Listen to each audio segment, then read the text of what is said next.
Shalom saudaraku. Hari ini kita akan berbicara tentang percaya dengan tenang. Kita tidak bisa memiliki hubungan perjumpaan dengan Allah pada waktu kita berdoa kalau di setiap hari kita tidak bisa memiliki hubungan perjumpaan dengan Allah secara pribadi dalam persekutuan dengan Bapa. Setiap hari kita harus berjuang untuk benar-benar hidup bersih, dan itu penting sekali sebab maksud saya bahkan itu satu-satunya yang kita perlukan, sebab hidup di dalam kesucian itu atau dalam kesucian Allah itu penting. Dan jangan suasana hati kita ditentukan oleh dunia ini. Makan itu enak, jalan-jalan dengan keluarga itu enak, menikmati pemandangan alam itu enak. Benar, tapi kita tidak terpengaruh dunia ini. Punya fasilitas untuk bisa dinikmati guna melaksanakan tugas-tugas hidup kita itu enak, tapi kita tidak terikat dengannya. Namun untuk memiliki kualitas hati seperti ini tidak bisa mendadak. Kita tidak bisa memiliki hubungan yang harmoni waktu kita berdoa kalau di setiap hari kita tidak hidup benar. Nanti kita bisa mengalami di mana ketika hidup kita bercacat, itu terasa sekali waktu kita sedang ada di hadapan Tuhan seperti saat ini. Itu terasa sekali.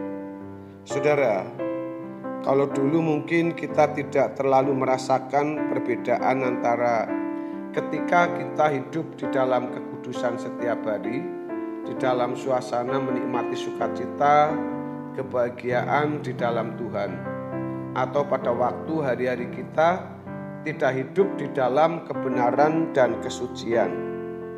Sejatinya itu terasa pada waktu kita berdoa.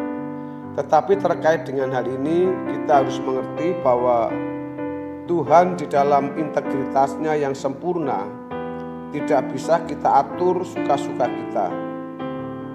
Kita yang harus benar-benar menghormati Tuhan. Ketika kita belum dewasa, suasana doa kita itu sangat ditentukan oleh suasana hati kita. Jadi sangat situasional. Kalau kita sedang ada masalah, kita terasa begitu dekat dengan Tuhan. Hati kita mudah pecah, hati kita mudah terangkat. Tetapi pada waktu kita tidak memiliki masalah, rasanya doa kita hambar. Pada tahun-tahun awal kita berdoa, kita akan mengalami seakan-akan Tuhan itu tidak ada. Di sini kita harus belajar menghormati Tuhan. Saudara, kita harus percaya dengan tenang. Kita percaya Dia ada, Dia hidup.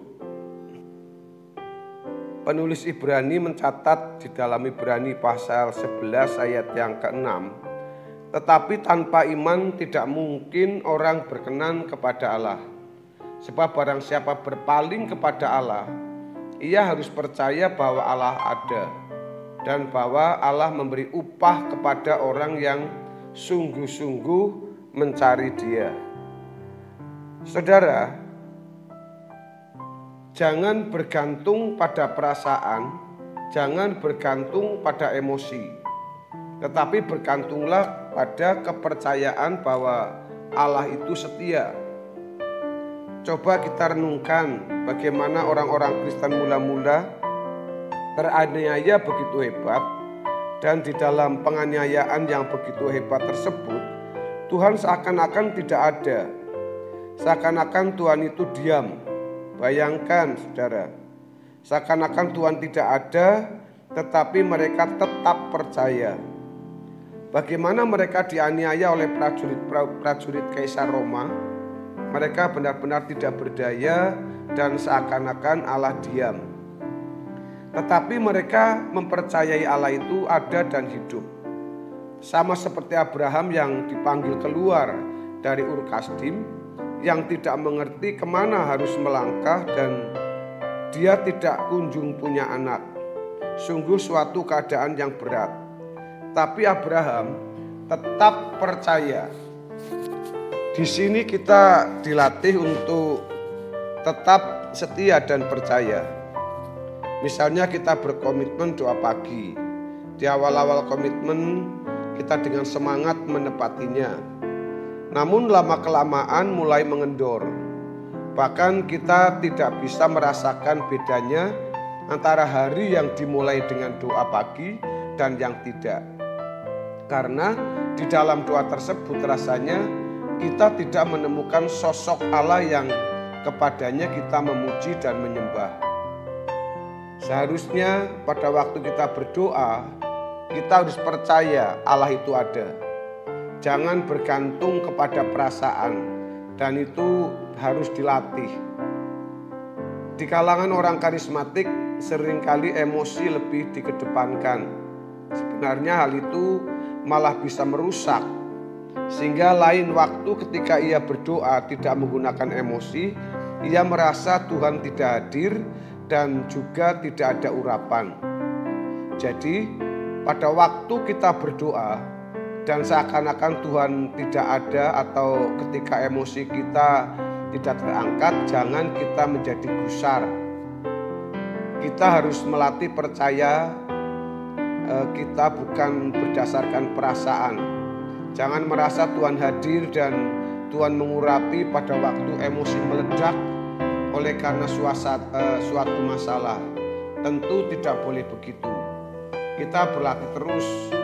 Jadi pada waktu kita berdoa, kita belajar untuk merasakan hadirat Tuhan.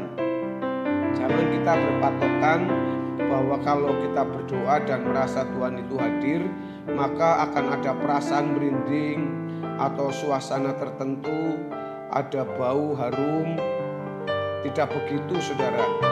Atau ketika kita menyembah Tuhan, kami sembah Engkau Tuhan yang Maha Tinggi, haleluya. Namun perasaan kita tidak pecah, kita tidak bisa menangis, maka jangan paksa nangis. Kita harus tetap tenang. Tuhan tidak mau memanjakan perasaan kita, karena Tuhan mau melatih iman kita. Sehingga nanti di situasi-situasi yang kritis atau krisis sekalipun, kita sudah terbiasa mempercayai Allah. Belajar mempercayai Allah di situasi-situasi yang tidak krisis dan kita berhasil, maka nanti di situasi krisis kita tetap bisa mempercayai Allah yang hidup, Allah yang maha hadir, dan kita perlu untuk bertekun. Bapak Ibu Saudara yang dikasihi oleh Tuhan Yesus, jadi kalau memang kita merasakan pada waktu kita bergumul, mengalami hal-hal yang seolah-olah kita sudah tidak mampu, seolah-olah Tuhan juga tidak hadir di tengah-tengah masalah kita, saudara jangan putus asa. Jangan karena emosi, karena perasaan kita belum dijawab doanya maka Tuhan tidak hadir. Percayalah Bapak Ibu, setiap doa yang kita panjatkan dengan iman, dengan tulus, dengan sungguh-sungguh, maka Tuhan pasti akan mendengar doa-doa kita. Hanya jawabannya itu sesuai dengan kehendak Tuhan. Jadi saudara bertekunlah dan jangan putus asa dalam memiliki hubungan yang intim dengan Tuhan. Tuhan mengampuni kita, Tuhan menolong kita, dan Tuhan akan terus menuntun kita sampai rencananya dinyatakan di dalam setiap kehidupan kita. Kiranya kebenaran firman Tuhan hari ini memberkati saudara dan saya, dan kita semua terus tetap tekun di dalam pengiringan kita kepada Tuhan, sehingga kita menjadi anak-anak Allah yang percaya dengan tenang dan memiliki iman yang benar dan pengharapan yang pasti. Tuhan Yesus memberkati kita semua, haleluya, amin.